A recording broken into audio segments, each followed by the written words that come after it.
Another year, another birthday party that isn't mine, I thought, staring out the window at the elaborate decorations springing up in our backyard. Sophia was turning 18, a momentous occasion that apparently required a five-tier cake, a live band, and enough fairy lights to illuminate a small city. My own birthday, a mere 2 months ago, had been celebrated with a store-bought cake and a half-hearted rendition of Happy Birthday from my parents.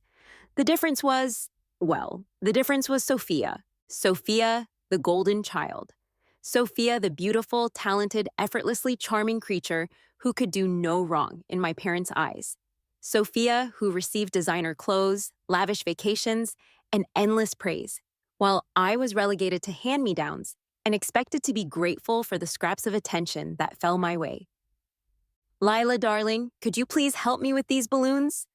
My mother's voice cut through my thoughts. Her tone was saccharine sweet, but I could detect the underlying impatience. I was, after all, interrupting her important task of arranging Sophia's birthday presents. A diamond necklace, a designer handbag, and a vintage Chanel scarf. My own birthday present had been a book on the joys of housekeeping. Subtle they weren't. Of course, Mother, I said, plastering a smile on my face. Years of practice had made me an expert at hiding my true feelings. Resentment simmered beneath the surface, but I knew better than to let it show. Sophia might be the star of the show, but I was the stagehand, the one who worked tirelessly behind the scenes to ensure everything ran smoothly.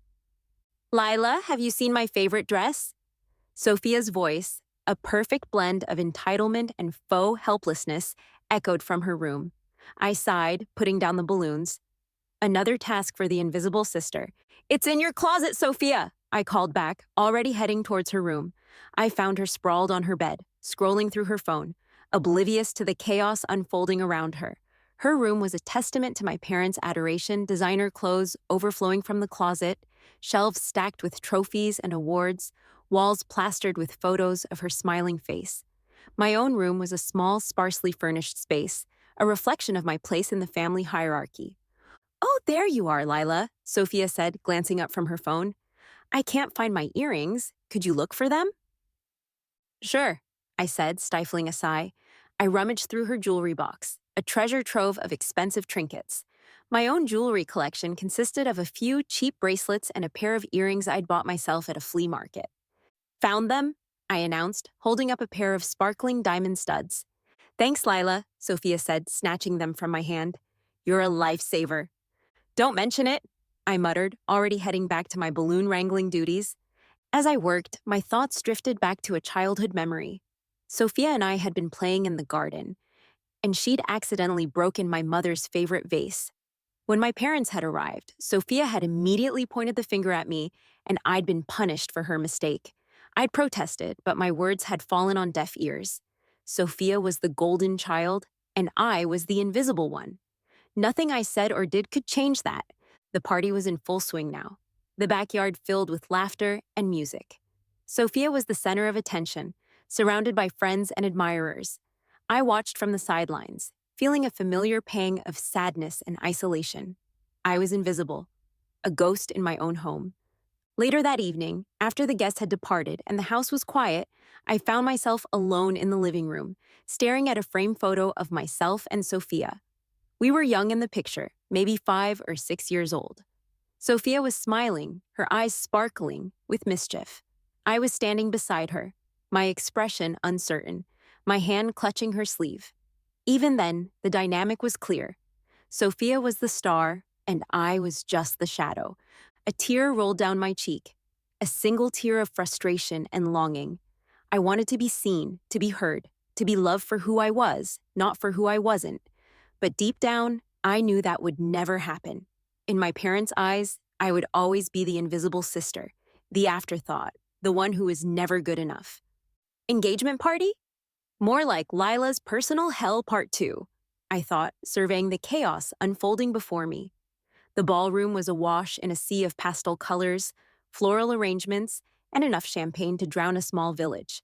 Sophia, naturally, was the radiant center of attention, draped in a designer gown that probably cost more than my entire wardrobe. Her fiancé, a blandly handsome man named William, hovered beside her, looking vaguely bewildered by the whole affair. Me? I was the one who'd orchestrated this entire spectacle. Booked the venue, hired the caterers, chosen the floral arrangements, even handpicked the playlist. A delicate balance between cheesy love songs and upbeat dance tunes. My parents, bless their oblivious hearts, had simply handed me a credit card and a vague list of demands. Make it spectacular, darling, my mother had chirped. Sophia deserves only the best, as if I needed reminding. My resentment simmered beneath the surface, a potent cocktail of exhaustion and indignation. I'd spent weeks running around like a headless chicken, sacrificing my own time and energy to ensure Sophia's engagement party was a resounding success. And for what? A pat on the head and a good girl, Lila? Don't get me wrong, I loved my sister, sort of, but her constant need to be the center of attention was starting to wear thin. Lila, darling, could you please make sure the champagne glasses are topped up? My mother's voice, a symphony of entitlement, cut through my thoughts. I plastered a smile on my face and grabbed a bottle of champagne, weaving through the crowd of well-wishers. My internal monologue, however, was a different story. Sure, mother, I thought. Let me just interrupt my existential crisis to cater to the whims of the princess. As I circulated through the party, I couldn't help but overhear snippets of conversation. Sophia is such a beautiful bride-to-be. William is so lucky. Their wedding is going to be the event of the season. Not a single mention of Lila, the invisible sister, the one who'd made it all happen. Lila, have you seen my fiancé? Sophia's voice, a perfect blend of demand and disinterest, interrupted my musings. I resisted the urge to roll my eyes. He was just here a minute ago, I said, scanning the crowd. Probably off charming some distant relative with his dazzling wit. Okay, maybe I was being a tad sarcastic. Oh, there he is, Sophia said, spotting William across the room. Thanks, Lila. You're a lifesaver. And with that, she glided off, leaving me standing there with a half-empty bottle of champagne and a growing sense of disillusionment. The party raged on, a blur of music, laughter, and champagne-fueled conversations. I watched from the sidelines, feeling increasingly detached. My parents were busy showering Sophia with praise and attention, oblivious to my existence. Sophia was basking in the adoration, her fiancé a mere accessory to her radiant glow. And me? I was the invisible girl, the unpaid servant, the one who made it all happen but received none of the credit. As the evening wore on, my resentment grew, morphing into a cold, hard realization. I was nothing more than an afterthought to my family, a convenient tool to be used and discarded when no longer needed. They didn't see me, they didn't appreciate me, and they certainly didn't love me for who I was. I was just there, a shadow in the background of their perfect picture. The party finally wound down, the guests departing with promises of attending the wedding of the century. I started cleaning up, stacking chairs, collecting empty glasses, my movements mechanical, my mind numb. My parents, exhausted from their social exertions, retired to their room, leaving me to finish the task. And then it hit me. They'd left, without me. They hadn't even noticed I was still there. I stood alone in the empty ballroom, surrounded by the remnants of Sophia's perfect engagement party, a symbol of my own insignificance. A wave of despair washed over me, threatening to engulf me. Just me, standing in the middle of the living room, surrounded by the remnants of Sophia's perfect engagement party. A discarded tiara glittered on the floor. A half-eaten slice of cake sat abandoned on a table. A stray helium balloon bobbed mournfully against the ceiling. It was a scene of faded glory, a stark reminder of my own fleeting relevance. I walked over to the mirror, staring at my reflection. My makeup was still flawless, my dress still elegant, but it was all for nothing. The carefully crafted illusion of happiness, the mask I'd worn for so long, finally cracked. A single tear rolled down my cheek, followed by another and another. Soon I was sobbing uncontrollably, the years of suppressed emotions finally spilling over. They left without me, I whispered, my voice choked with despair. They didn't even notice. The realization hit me like a punch to the gut. I was invisible. Not just at the party, but in their lives. I was the forgotten sister, the afterthought, the one who was always there, always willing to help, always ready to be overlooked. My mind drifted back to a childhood memory. Sophia and I had been playing in the attic, a forbidden realm filled with dusty treasures and forgotten memories. Sophia, ever the daredevil, had climbed onto a rickety old chair, reaching for a porcelain doll perched precariously on a shelf. The chair had wobbled, Sophia had screamed, and the doll had shattered into a million pieces. When our mother had arrived, Sophia had immediately burst into tears, pointing a trembling finger at me. "Lila did it!" she'd wailed, and I, the ever dutiful sister, had taken the blame, accepting the punishment without a word of protest. The memory stung, a fresh wound on an old scar. It wasn't just the party, it was a lifetime of being overlooked, of being taken for granted, of being treated like a second-class citizen in my own family, and in that moment, something inside me snapped. I was done.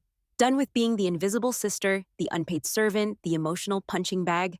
Done with the endless cycle of expectations and disappointments. Done with the family that never truly saw me, never truly appreciated me. I wiped away my tears, a newfound resolve hardening my gaze. I wouldn't waste another moment of my life trying to earn their love, their approval, their recognition. I would create my own life, my own happiness, my own success. A life where I was the star, not the shadow. I went to my room, the small, sparsely furnished space that had been my sanctuary for so long. I opened my closet, pulling out a suitcase. I packed quickly and efficiently, throwing in clothes, books, a few treasured mementos.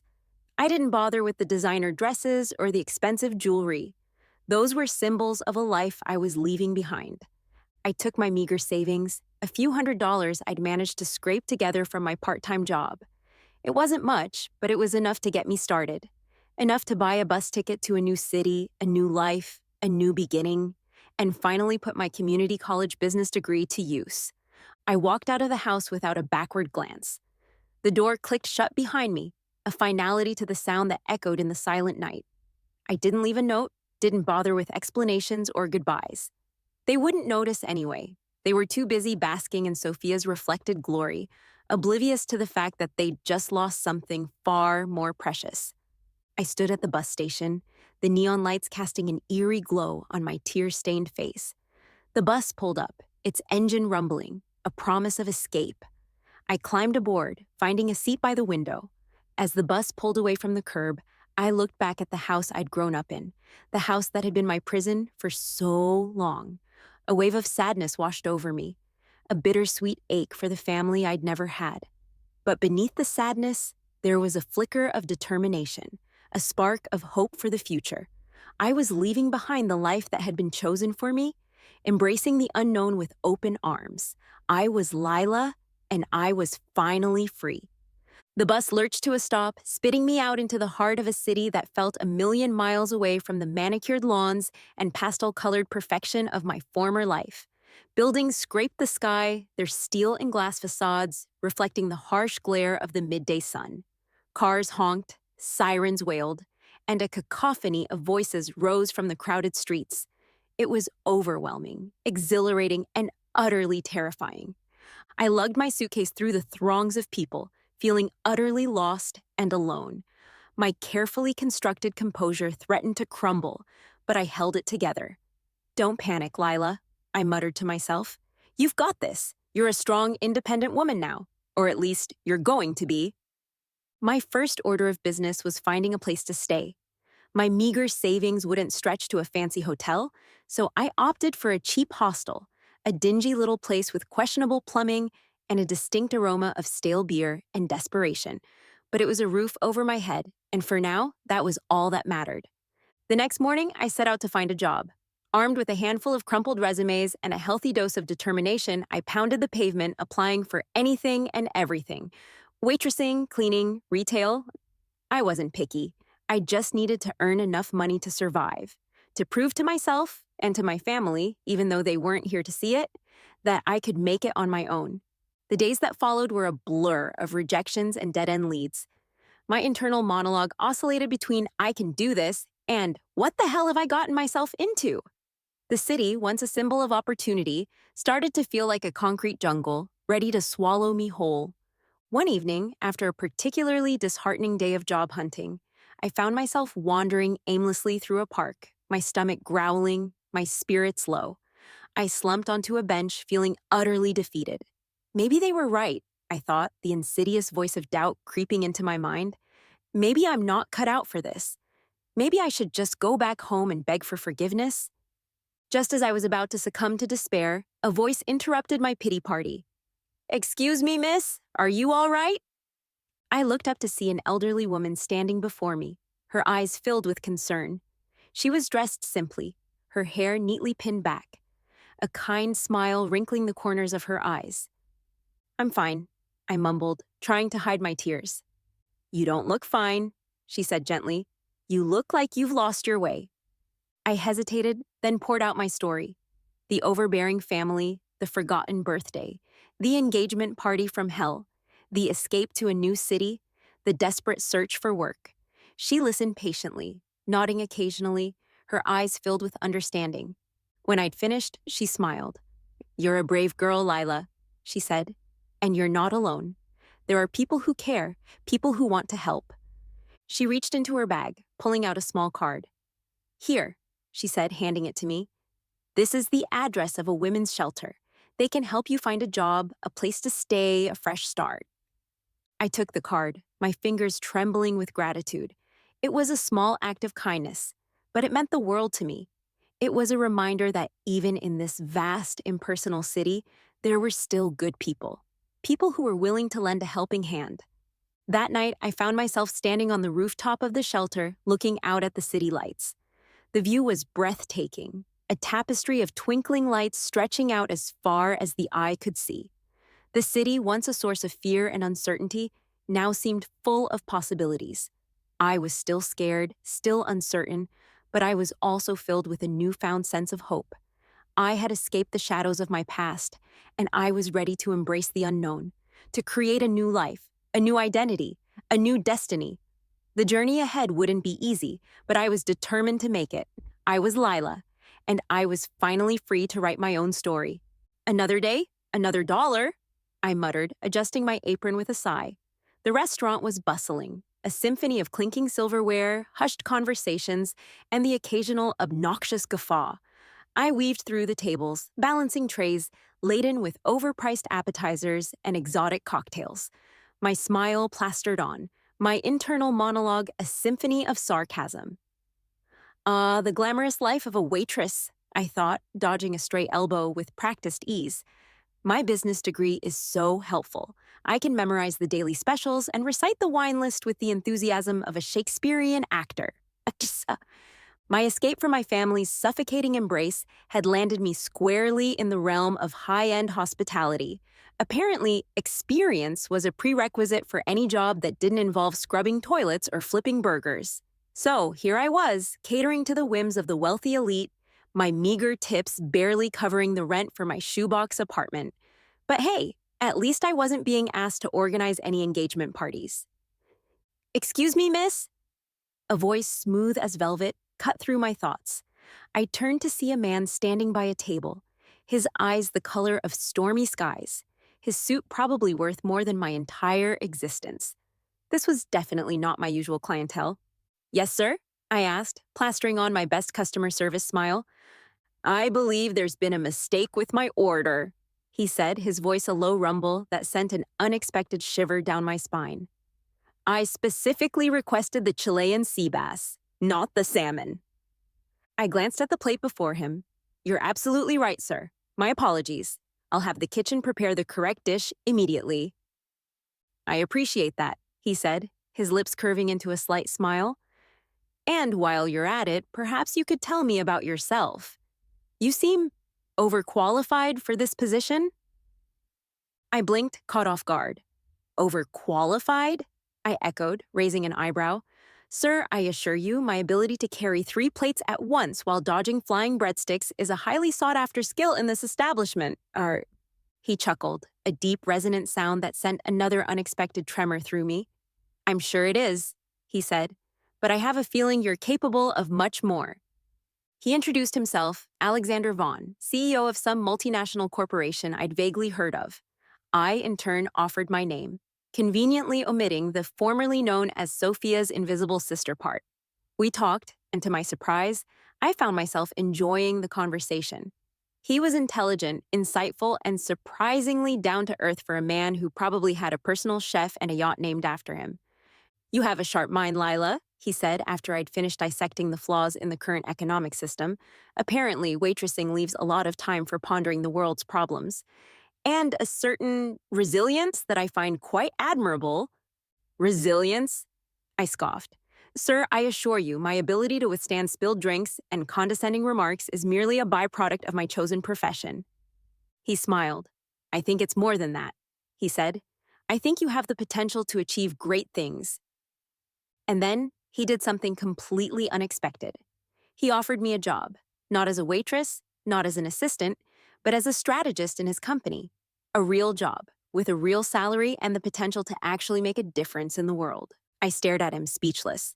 Was he serious? Did he actually see something in me? Something beyond my ability to balance a tray and recite the wine list?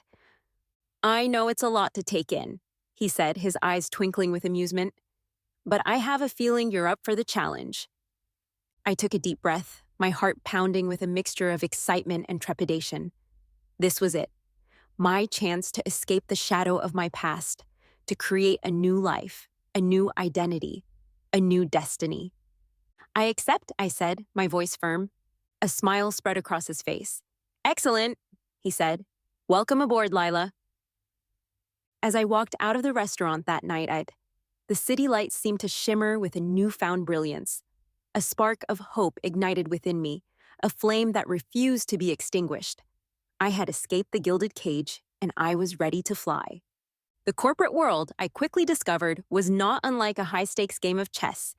It was a world of strategy, cunning, and calculated risks, and I, to my surprise, was a natural. Who knew years of navigating family dynamics and anticipating my sister's every whim would translate so well to the boardroom? Alexander, bless his shrewd soul, had thrown me into the deep end. My first assignment? Analyze a failing subsidiary, identify the weaknesses, and propose a turnaround strategy. Sink or swim, Sinclair, he'd said with a wink. But don't worry, I have a feeling you'll float. I dove in headfirst, poring over financial statements, dissecting market trends, and interviewing everyone from disgruntled employees to condescending executives. My brain felt like it was going to explode, but I loved it. This was a challenge, a puzzle to be solved, a chance to prove myself, and prove myself I did. My analysis was sharp, my recommendations bold, my presentation, well, let's just say I channeled my inner Shakespearean actor and delivered a performance worthy of a standing ovation. Alexander, to his credit, didn't even flinch when I suggested shutting down an entire department and restructuring the company's marketing strategy. Impressive, Sinclair, he'd said, a glint of admiration in his eyes. Very impressive. That was just the beginning. I climbed the corporate ladder with the tenacity of a caffeinated squirrel, tackling every project with a mix of intelligence, creativity, and a healthy dose of, I'll show them what I'm made of. I negotiated deals, developed marketing campaigns, and even managed to streamline the company's notoriously inefficient IT department. Turns out, a few strategically placed threats can work wonders. My internal monologue, once a symphony of self-doubt and insecurity, transformed into a confident, almost arrogant purr. Who's the invisible sister now? I'd think, as I confidently strode through the corporate hallways, my heels clicking a triumphant rhythm on the polished marble floors. The timid, self-effacing Lila was gone, replaced by a woman who knew her worth, who commanded attention, who wasn't afraid to speak her mind. The transformation wasn't just internal. I ditched the frumpy hand-me-downs, opting for power suits and killer heels. I traded my mousy brown hair for a sleek blonde bob. I even invested in a decent pair of sunglasses, the better to hide my "I'm about to take over the world" smirk. The girl who once blended into the background was now a force to be reckoned with. The recognition came quickly. My name started appearing in industry publications, my opinions sought after by financial analysts, my presentations attracting standing room-only crowds. I was a rising star, a force to be reckoned with. A name that whispered through the corridors of power. Lila Sinclair, the woman who had risen from the ashes of her past to become a force to be reckoned with. And then, one morning, it happened. I was sitting at my desk, sipping my overpriced latte and contemplating the finer points of global market domination when my assistant buzzed through. Miss Sinclair, she said, her voice breathless, there's a package for you, and, well, you might want to see this. Intrigued, I opened the package. Inside was a copy of a prominent business magazine. The cover featured a photo of me, looking impossibly confident and powerful in a tailored suit, my blonde hair gleaming under the studio lights. The headline screamed, Lila Sinclair, the woman who's changing the game. I couldn't help but grin. Take that, Sophia, I thought, a surge of triumph coursing through me. Who's the forgotten sister now? Later that day, my phone rang. It was Sophia. Her voice, once filled with casual disdain, now trembled with a mixture of shock and disbelief. Lila? She stammered. Is that really you? In the flesh, I said, my voice cool and collected, or at least in the glossy pages of a national magazine. But how? She sputtered. What are you doing? Who is that man? I'm doing quite well, thank you, I replied, enjoying her bewilderment. And the man, us, well, let's just say he's not exactly the type to be impressed by a diamond necklace and a vintage Chanel scarf. The conversation was brief, punctuated by Sophia's stunned silence and my thinly veiled triumph. I didn't gloat, didn't rub her nose in my success, but the satisfaction was undeniable. I had escaped the shadow of my past, and I was finally shining brighter than ever before. The thick cream envelope arrived on my desk with the subtlety of a foghorn in a library. Embossed with swirling calligraphy and a ridiculous amount of gold leaf, it screamed high society wedding. The kind where champagne flowed freely and guests air-kissed with practiced indifference. I flipped it over, recognizing the return address with a flicker of amusement. My parents. Fancy that. Sophia was getting married. Again. Apparently, blandly handsome William hadn't quite lived up to expectations. This time, the lucky groom was some titled chap with a name like Reginald or Bartholomew and a family tree that probably dated back to the dinosaurs. Good for her, I thought, tossing the invitation onto my desk with a shrug. I had a board meeting to prepare for, a merger to finalize, and a new line of power suits to consider. Weddings were so last year. The invitation, however, proved to be more persistent than a telemarketer on a deadline. First came the phone calls, my mother's voice dripping with a sickly sweet blend of guilt and desperation. Lila, darling, she'd coo. We'd be so honored if you could attend Sophia's wedding. It wouldn't be the same without you. Right, because I was such an integral part of the last one, I thought, stifling a yawn. Then came the emails, my father's attempts at reconciliation bordering on the comical. We understand you're still upset about the past, he wrote, but we hope you can put that aside for Sophia's special day. Family is everything, after all. Ah, yes, family. The same family that had treated me like an indentured servant for the better part of 2 decades. The same family that had conveniently forgotten my existence until they needed someone to plan a party or fetch a forgotten earring. That family. I ignored their calls, deleted their emails, and tossed their handwritten letters. Yes, they actually resorted to snail mail, into the recycling bin without a second glance. My indifference was a shield, a fortress built from years of suppressed emotions and hard-won independence. They wanted forgiveness, they wanted reconciliation. They could find it in the self-help aisle of their local bookstore. I was done playing their game. My internal monologue was a symphony of apathy. Wedding, what wedding, I'd think, as I reviewed quarterly reports and negotiated multi-million-dollar deals. My life was a whirlwind of ambition, success, and the occasional power lunch at Michelin-starred restaurants. Weddings, with their fussy traditions and forced pleasantries, seemed like a relic from a bygone era, an era I had no desire to revisit. Sophia's wedding came and went, a blip on the radar of my busy life. I didn't bother checking the society pages, didn't waste a single thought on the lavish ceremony or the designer gown. My focus was on the future, on building my empire, on proving to the world and to myself that I was more than just Sophia's forgotten sister. One evening, as I was clearing my desk, I stumbled upon the wedding invitation.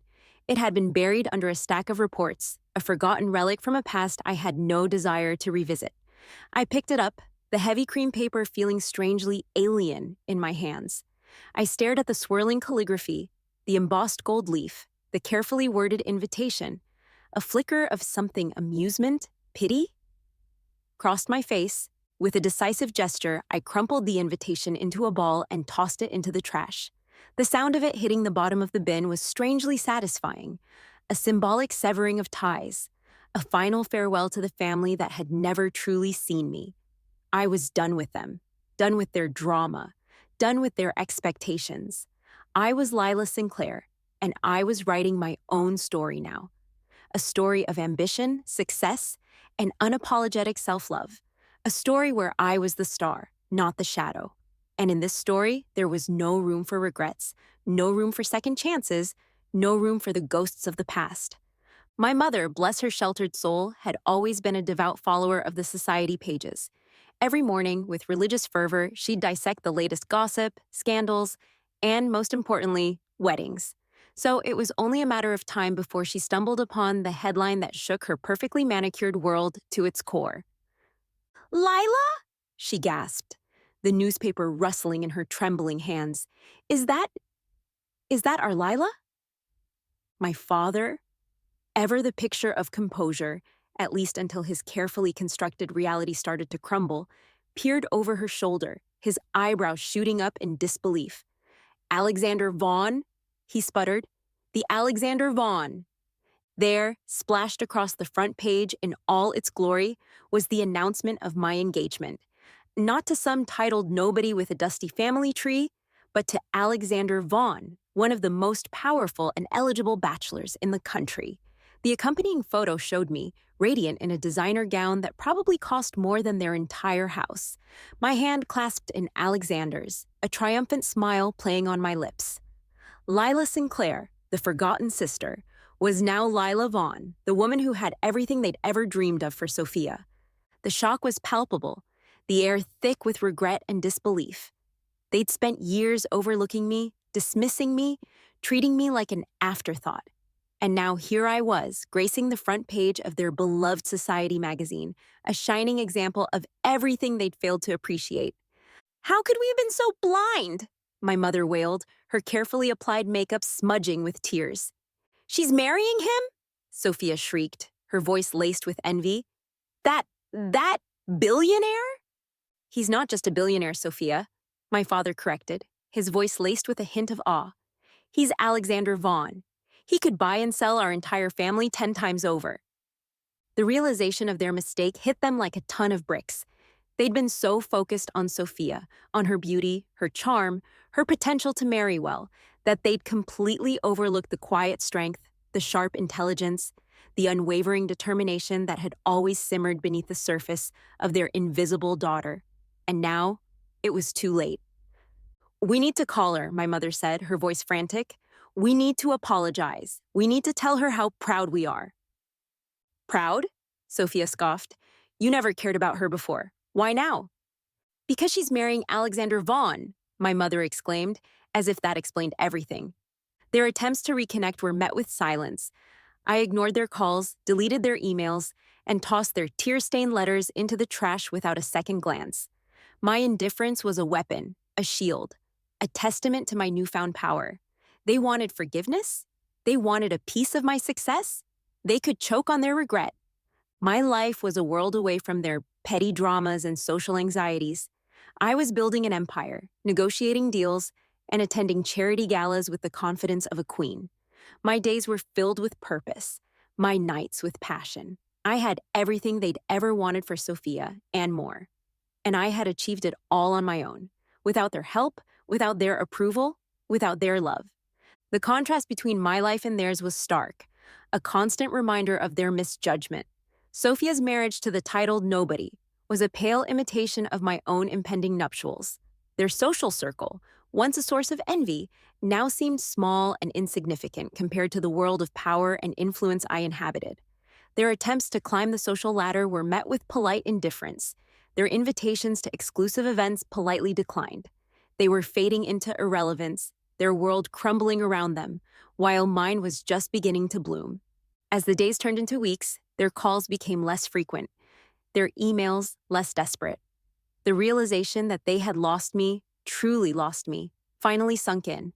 They had traded a diamond for a rhinestone, a masterpiece for a cheap imitation, And now they were paying the price of their own blindness, their own arrogance, their own inability to see the true worth of their invisible daughter. The cathedral was bathed in a soft golden light, the air thick with the scent of lilies and anticipation. Not a single pastel color in sight. Take that, Sophia. I stood at the top of the aisle, my reflection shimmering in the polished marble floor. Gone was the timid girl in the hand-me-down dress. In her place stood a woman, radiant and confident, clad in a gown that whispered of understated elegance and quiet power.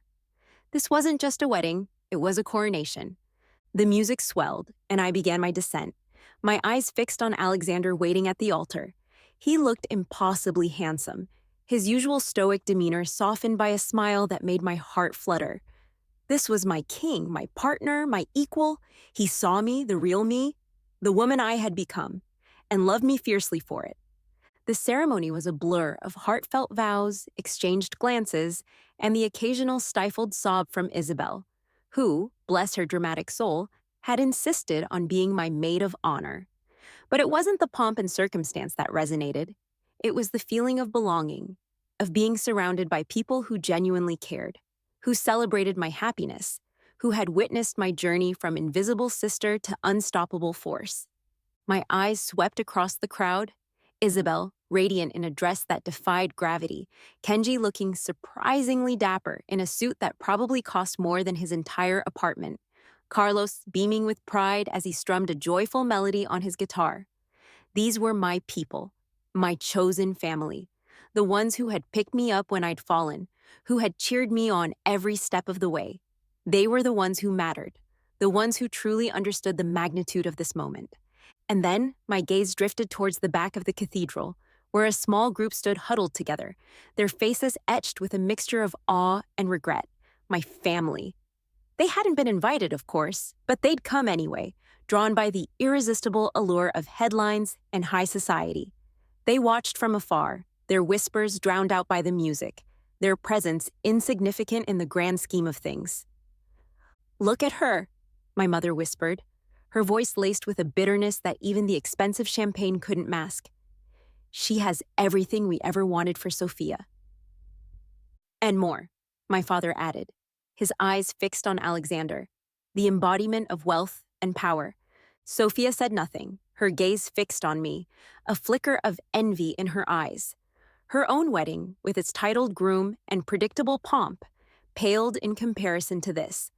This was a celebration of not just love, but of triumph, of resilience, of a woman who had dared to defy expectations and create her own happily ever after. My internal monologue, once a constant stream of self-doubt and insecurity, was now a quiet hum of contentment. I had done it. I had escaped the gilded cage, built my own empire, and found a love that was more fulfilling than anything my family could have ever imagined. I was no longer the forgotten sister, the afterthought, the invisible girl. I was Lila Vaughn, and I was exactly where I was meant to be. The ceremony concluded, and Alexander took my hand, his eyes sparkling with love and admiration. "You look beautiful," he whispered, his voice husky with emotion. "You're not so bad yourself," I teased, a playful smile curving my lips. He leaned in, his lips brushing against mine, in a kiss that was both tender and passionate. And as I melted into his embrace, I knew that this was just the beginning of a new chapter, a new adventure, a new life filled with love, laughter, and the unwavering certainty that I had finally found my place in the world. A place where I was not just seen, but celebrated. A place where I was not just loved, but cherished. A place where I was not just Lila, but Lila Vaughn, the woman who had defied the odds and created her own happily ever after.